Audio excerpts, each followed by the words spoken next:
In the studio with me today, we have Amanda Rose, Founding Director of Western Sydney Women.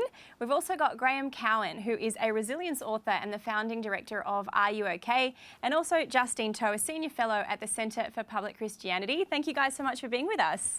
Now let's start with you, Graham. You speak with CEOs in the Caring CEO podcast, a number of different business and community leaders. When you're wanting to create a community, a workplace of resilience, what does that actually look like? Well, it's really underpinned by care, having a caring environment. And I think the best CEOs champion self-care, crew care and red zone care. So it's looking after themselves, looking after their teams, and also looking out for those that may be struggling. And if we get the care right, that then leads to resilience, and we get resilience right, that then leads to growth. Right, and Amanda, when we look at what you do with women in business, you're very passionate about that. How does a culture of resilience facilitate the work that you do? It's really important, especially for women.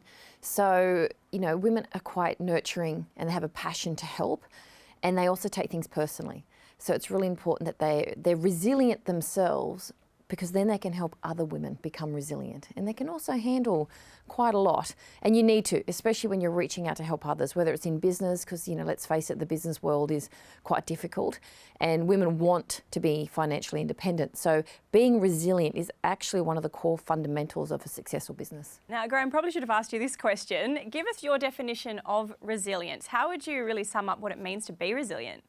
I think it just is really the capacity to bounce back, and it's not just bouncing back. I've been through my own mental health crisis, and I think that you can learn from that and actually come back more fulfilled and having a more meaningful life. So it does offer real opportunities to do that, and if you get purpose and meaning right, that's a core element of personal resilience as well. The difference between men and women, boys and girls, how we each deal with resilience. Justine, how would you look at that? Where does resilience differ between the genders? I can't speak for men, but I think for women, that knowing that they don't have to have everything figured out, but that they can still kind of like do the work and turn up and care about people, and then that will make its own contribution. I think that is a real thing that we need to tell ourselves as women, but also that we need to create in the cultures around us.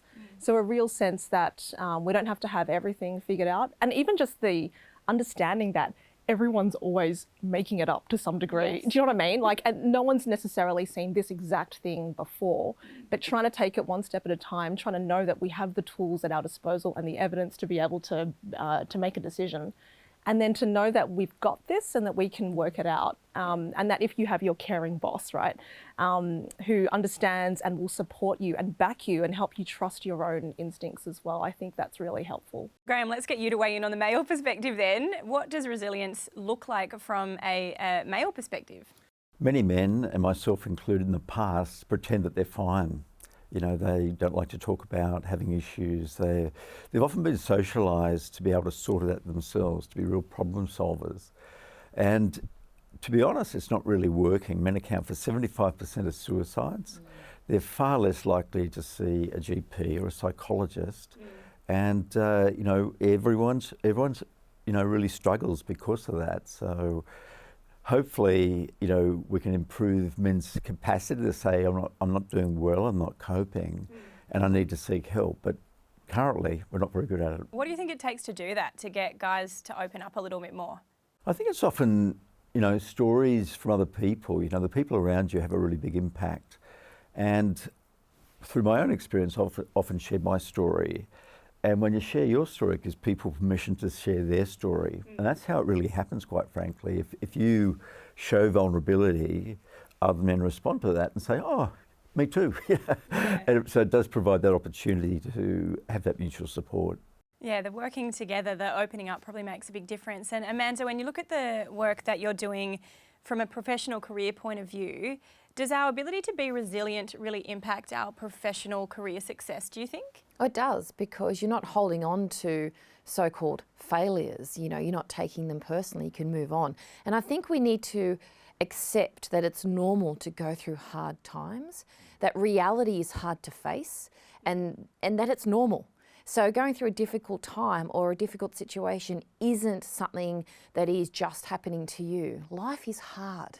Right? It is not all fun and games, which social media wants to tell you it is. It is difficult. And when you see that as baseline, that it is difficult, then you can put mechanisms in place to survive, and then you can, succeed in your career and enjoy the little things a little bit more, instead of thinking I have to succeed at every single thing that I do. And I think that makes you feel like a failure, but it's okay. Hard times are good. They're healthy. Right? But don't hold on to them. So don't hold on to things that have happened in the past, learn from it and move forward. So is it about adaptability then? Absolutely. And, following on from asking people and sharing stories, ask people around you, how did you get through this? Did you go through that? How did you function with that? Or how did you, grow in your career, in your business? So asking questions is really important, but by people you trust. Right? Not by, a social media account that's saying I'm very successful from doing very little, or someone that's on Facebook saying life's great. Go to real people and say, how did you handle that? Learn from others. And in whatever our work environment looks like, each of us then have a responsibility to help create these environments of resilience, these places where it's safe, it's okay to talk about the challenges that we're facing. Justine, if we wanted to be better individually, each of us playing our part in creating cultures of resilience, how do you think we do that? Well, this is a bit complicated because I think in some ways, just by asking people how they are and how they're going, that's not necessarily something that you get recruited for, right? But I think it's critical to the functioning of a good workplace. But at the same time, it's complicated because I can do my bit, but if there's a toxic environment around me, I can do all I can, and that's not necessarily going to address the system, right? Unless I'm the CEO, let's say, hopefully. So there is a tension, I think, between how much I can do versus how much am I subject to the systems around me. So, but I do want to believe, though, that if we can create a culture of resistance, then that actually means that it's not just a top-down enforcement of you be resilient and this is how we're going to do it, but it's actually that all the colleagues support each other and there's a real culture of care. Let's get a final thought from you, Graham. How can each of us personally become better at being both mentally, physically, emotionally resilient? Well, I took that you've got to be a VIP or act like a VIP. And what that means is that from a vitality perspective, you make sure you get the right sort of exercise, you have good sleep, you eat well. Intimacy is about building emotional support around us, whether it's in our personal life or our business life. And those relationships are really our scaffolding. If they're really solid relationships, they can hold us up when we're feeling a bit vulnerable. And then the P is for prosperity. That's our sense of contribution. And some of us get it from our work, some of us get it from volunteering for a charity or a school. And so acting like a VIP is making sure that we top up each of those three glasses of well-being to keep us on track. It can't just be one, because it's like a three-legged stool. One's short, you fall over. So you've got to work at having all three in a good place.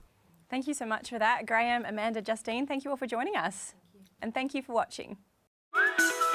If there's a topic that you'd like to see discussed on Helping Hands, visit our website and be in touch. We love talking about the things that make the world a better place.